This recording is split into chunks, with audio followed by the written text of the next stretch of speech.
Now that we have managed to replace our first game asset, the player car, let's replace the other cars. We will repeat the process described in the previous lesson for the other 3 cars. Remember that we need to keep the same file type, image dimensions and file name when replacing these assets.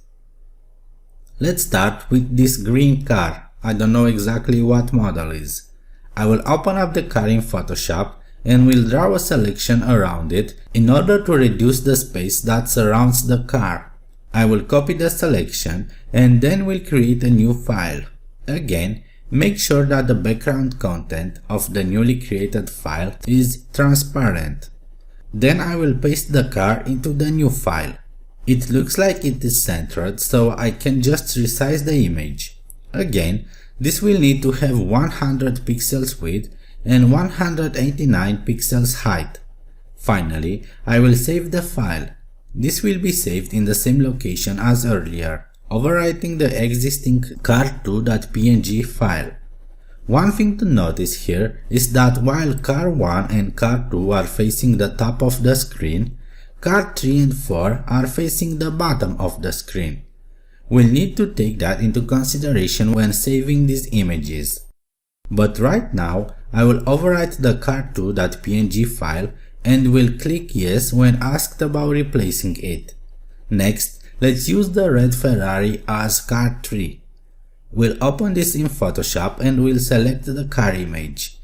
Then I will create a new file and will paste the copied image into it. I will center the car in the image and then will resize it.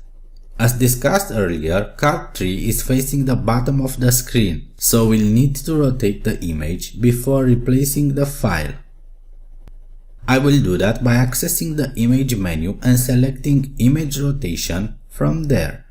I will rotate the image with 180 degrees as this will make the car facing the bottom of the screen.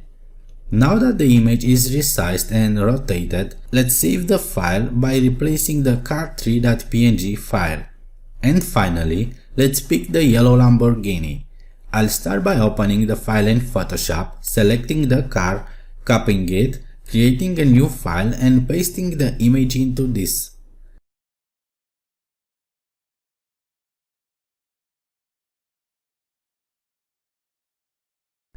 Next, I'll resize the image and before saving it, we can see that this car also needs to be rotated. I'll do that again by using the rotate menu and we'll save the file by replacing the car4.png file. Let's run the game. But before doing that, I will again use the refresh option so Eclipse will be notified that I've changed some files. Then I will press the run button in order to launch the game. The cars displayed on the menu screen are still the same because we didn't change them.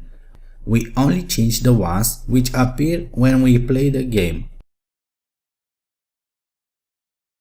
Let's press play and it seems that the car has been successfully replaced.